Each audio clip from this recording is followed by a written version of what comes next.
ভোরের আলো ফুটতে না ফুটতেই বিক্রম আর অনুপ তাদের সাইকেল নিয়ে বেরিয়ে পড়েছিল চাঁদালপুর থেকে।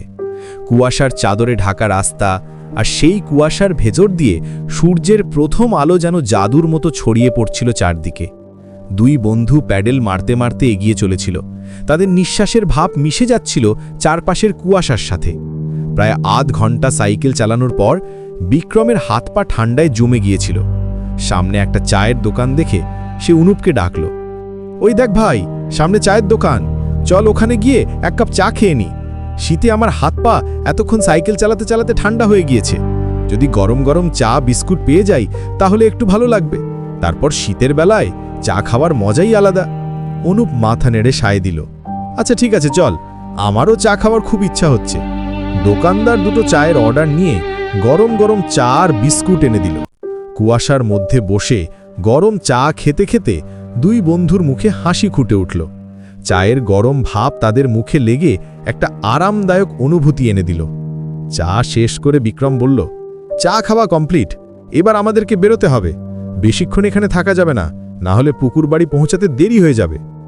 অনুপ একটু চিন্তিত গলায় বলল, তুই একেবারে ঠিক বলেছিস ভাই, যদি আমাদের ওখানে পৌঁছাতে দেরি হয় তাহলে আসতেও অনেক দেরি হবে। আর আমি বাড়িতে মাকে বলেই দিয়েছিলাম সন্ধেবেলা পর্যন্ত বাড়ি চলে আসব। এবার মা যদি দেখে আমার বাড়িতে দেরিতে এসেছি তাহলে আমার লক্ষ্যে নেই।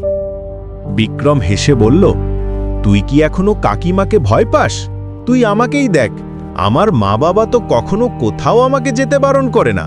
আর যদি কখনো দেরি হয় তাহলে শুধুমাত্র কারণ জিজ্ঞাসা করে, সেটা বললেই আমার ওপর আর রাগ করে থাকে না। অনুপ একটু বিরক্ত হয়ে বলল, আরে তুই আমার মার কথা বাদ দে শুনি, প্রথম থেকেই এই রকম। তাই এই বিষয়ে এত ভাবনা চিন্তা না করে আমাদের সামনে প্রকাশ করা উচিত।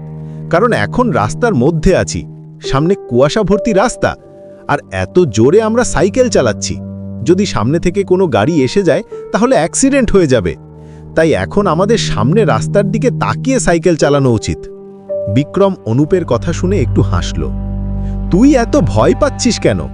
এত সকালে অত বেশি গাড়ি ঘোড়া আসবে না, আর যদি আসেও তাহলে এত কুয়াশার মধ্যে ওরা নিশ্চয়ই হেডলাইট জ্বালিয়ে গাড়ি চালাবে, আর প্রত্যেক মোড়ে ওরা নিশ্চয়ই হর্ন বাজাবে। তাহলে আগে থেকেই আমরা সতর্ক হয়ে যেতে পারবো। তাই এত ভাবনা চিন্তা করিস না। ঠিক সেই মুহূর্তে ঘন কুয়াশার ভেতর থেকে দুটো উজ্জ্বল আলো দ্রুত গতিতে তাদের দিকে এগিয়ে আসতে লাগলো, যেন দুটো জ্বলন্ত চোখ অন্ধকারে তাদের খুঁজে বের করেছে। আলোর গতি এত দ্রুত যে মনে হচ্ছিল কোনো দানব তাদের গিলে ফেলার জন্য ছুটে আসছে। সাবধান! চিৎকার করে উঠল অনুপ। দুই বন্ধু তাদের সাইকেল নিয়ে দ্রুত রাস্তার পাশে সরে গেল। একটা বড় ট্রাক প্রচণ্ড গতিতে তাদের পাশ দিয়ে চলে গেল। তার হর্নের আওয়াজ কানে তালা লাগিয়ে দিল। দুজনেই হাঁপাতে হাঁপাতে রাস্তার পাশে দাঁড়িয়ে রইল। বিক্রম কাঁপা গলায় বলল, অনেক বাঁচা বেঁচেছে।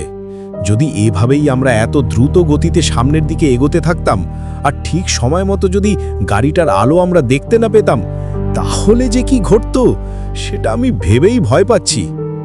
অনুপ এখনো কাঁপছিল। দেখলি তো কি হতে পারত? এই কুয়াশার মধ্যে রাস্তা কতটা বিপজ্জনক।